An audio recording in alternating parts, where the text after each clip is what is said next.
Welcome back, ladies and gentlemen. It is my absolute honor and pleasure to, after long deliberation, finally welcome you to the second installment of Top 10 Man-Made Horrors Beyond My Comprehension. First up on this list, we are starting off strong with tap water. Look, there is a lot to unpack here, and unfortunately, we don't really have the time for it. So, just do me a favor and read this.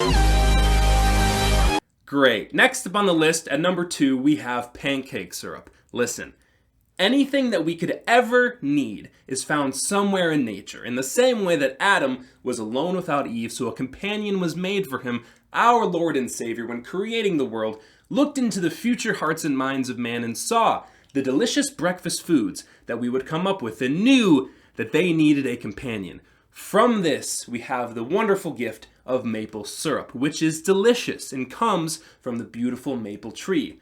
Now, like all other natural things, the process to create maple syrup is remarkably simple, and the best part is collecting the sap doesn't even hurt the tree. But of course, man thinks he knows better. Man cannot accept the gifts of God. Man must play God, which is where we get the abomination that I will refer to as pancake syrup. Pancake syrup has a lot of similarities with maple syrup. It's sweet, it's caramel colored, it comes in a pour bottle. It usually has pictures of pancakes on it. This is a trick. It's a sleight of hand maneuver that's meant to confuse you. What they want you to think is, oh, I put maple syrup on pancakes. This is syrup that I put on pancakes, as indicated by the pancakes. It must be the same thing. Well, look, it's even cheaper. Except, it's not the same thing. In fact, it's far from it. And though it is a lot cheaper, you get what you pay for. This little trick they're doing here with the pictures of pancakes is the exact same maneuver they use when putting pictures of lettuce and carrots on a bottle of vegetable oil, which you will remember from the previous installment is literally poison. This, my friends, is not real food. Not even close. It's two highly processed forms of corn syrup mixed with a facade of chemicals and colors to mimic that of natural maple syrup. It is an abomination and has no reason to exist. You might be able to tell this one is a bit personal for me. Moving on. Number 3 on the list, we have artificial food coloring. What you will notice is a very strong indicator of a man-made horror beyond my comprehension is something man-made, something fake, that is trying to mimic something real. Food coloring is a great example of this. Real food is colorful. In nature, bright colors denote freshness and nutritional content. Brightly colored foods are delicious and nutritious, as opposed to non-brightly colored foods, which typically are either underripe, overripe, starting to go bad, or just simply low quality. In nature, vibrantly colored food is good. But in Walmart, it's a bit of a different story. Food coloring is a dirty trick used to convince you that what is not food is food, and it works simply because it is mimicking the signals that we are hardwired to respond to. All of the most egregious forms of chemical sludge are brightly colored and sweet. They are using artificial sweeteners and colors to trick you.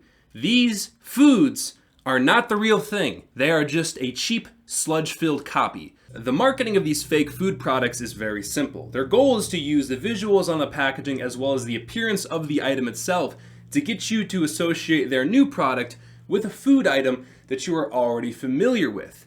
Then, what they do is they carefully tweak the flavors and the sweeteners and the chemicals and the preservatives to get the right taste. The closer that they can make the new thing look and taste to the old thing, the harder it is for people to realize that the new thing and the old thing are not the same thing. It doesn't have to be perfect, just close enough. Use the right combination of artificial dyes and flavors, and you can sleight of hand replace their orange juice with this, and your average consumer will be none the wiser. Artificial food dye is the Trojan horse that poison sludge uses to get into your body, and it applies a multiplier effect, making any established man-made horror already beyond my comprehension 10 times worse. You cannot overstate the effects that these dyes have had in permanently changing the way that we view food. They have been so effective, So successful that your average person's conception of orange juice is no longer juice made from oranges, but rather juice that is orange. Pretty solid rule of thumb. If it has artificial dye, it's not food, and you probably shouldn't be eating it. Next up on the list at number 4, we have shoes. Your body needs to move in order to be healthy. It needs to stretch, it needs to flex, it needs to be exerted. Your feet are a part of your body. Your body is a chain. It will break at the weakest link. And for a lot of people, what is a very weak link is literally their foundation. Your feet, which are designed to be able to bend, flex, and grab, a lot like your hands, when neglected, when stuck in the rigid structure of a shoe all day, every day, they, like every other part of your body that doesn't move, get stiff, rigid, and dysfunctional. This is what causes bunions, collapsed arches, hammer toe, plantar fasciitis. Look up a list of foot problems, and then look what causes them. It is all shoes. This is a problem that extends farther than your feet because, again, your feet are the foundation of your body. Any dysfunctionality that you have at your foundation will move up to your knees and your hips, and I even knew a guy who had shoulder problems because of his feet. If you want a healthy body, you need to have healthy feet, and healthy feet and modern shoes do not coexist. And that's because we don't make shoes for people. Shoes have pointed toes. Healthy feet do not have pointed toes. So I'm not exactly sure who we're making shoes for. Next up on the list at number 5, we have wireless internet. I don't know, man. There's just something sinister about wirelessly connecting to things. Every time I pull out this black screen from my pocket and use it to summon a search engine to retrieve me knowledge from faraway lands, I feel like a witch in a movie remotely viewing the other characters via her crystal ball. It feels like something you shouldn't be able to do, and you only can do via some form of dark magic. Back in the good old days, your internet connection would at the very least warn you that you're about to interface with demons by playing you the scary noise. Otherwise known as the dial-up tone, which is the wonderful sound you just heard. This is an experience that soon most people won't understand. I actually had dial-up when I was a kid. It was something that made you naturally regulate your time on the internet, since your internet connection literally came through your phone line, meaning you couldn't send or receive any phone calls from your landline phone while you were connected to the internet. If you were to pick up your phone, instead of hearing the regular phone noise, what you'd hear instead is the demons talking to each other. But again, you could never really feel comfortable sitting on the internet all day knowing that if somebody had an important message and wanted to deliver it to you via calling your landline phone, they wouldn't be able to. Which I know at this point, it's been a decade since that's happened, and most people don't even have landline phones anymore. But it did happen. It did used to happen. But now, because of wireless internet, the internet is accessible to everyone from anywhere, all the time.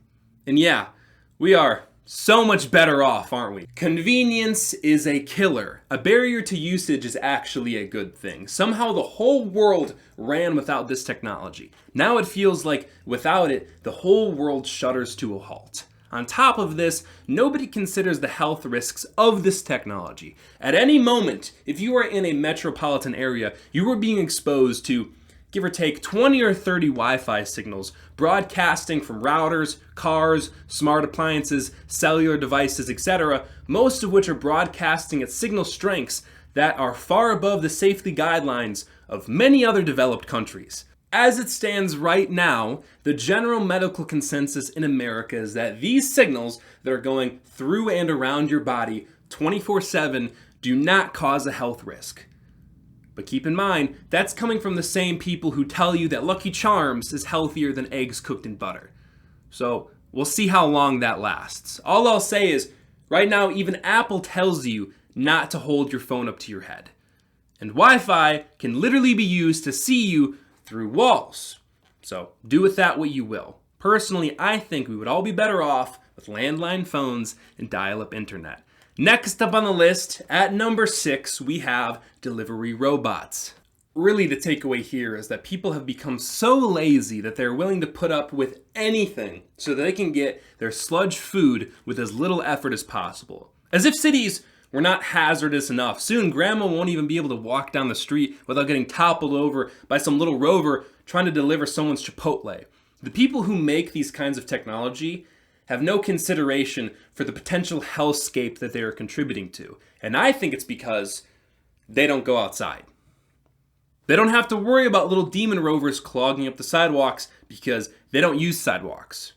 Nobody in their right mind would dream of putting up with this. But all you need is a small segment of the population that's so lazy that they will forego all tranquility, all quality of life, so that they can have their slush food made with seed oils and poisons and pesticides at the press of a button, delivered to their door without any human interaction. Remember, the paranoid guy in iRobot was right. There's a lesson in that.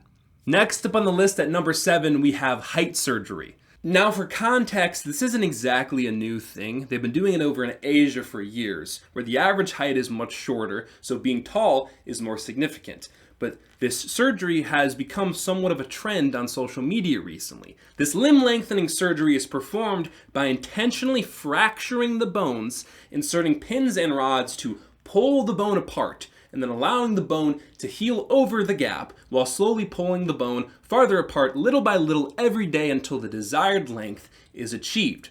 This is one of those things where I can genuinely see a useful application of it. If one of your legs was significantly shorter, for whatever reason, I could genuinely see how a procedure like this could be used to even out the legs and drastically improve somebody's quality of life. But with any technology like this that makes a modification to your body for a health reason, once it's available, you're opening Pandora's box. And out comes exclusively elective procedures for people with insecurity, in this case regarding their height. It's very concerning to me that the modern world gives you the opportunity to change anything and everything about yourself. You want a new face? We can get you a new face. You want a new butt? Oh, we can get you a new butt. You want to be a different height? Yeah, we can literally break your bones apart and then stretch them and lengthen them so that you can be just a little bit taller. That's insane. And it's not like it's actually going to fool anybody. Just like regular plastic surgery, everybody knows you got it. Everyone's going to know that you went through this procedure because you don't just suddenly grow 4 inches in your 30s. No matter how much money you have, you cannot plastic surgery your way out of insecurity. Moving on to number 9, we have LED lights. We really just need to stop making these things. Unfortunately, they are energy efficient or something and have lower maintenance costs, which is why they're becoming more and more popular. The problem is they're ugly, and they make everything they light ugly, which is more important than energy efficiency. Efficiency is a fake word liberals made up to cover for the fact that everything they make is ugly. Efficiency means nothing if everything you touch becomes uglier as a consequence. And on top of that, energy is not real either. Don't let bad actors fill your head with lies about big fans and power plants and electricity. I've watched electricians work before. Here's a secret. All they do is they put a light switch in the general vicinity of a light. And somehow they use dark magic and it syncs up and they figure it out and then the light switch works. So that being undeniably the case, why would you opt for cell-damaging diodes that suppress your melatonin and ruin your sleep?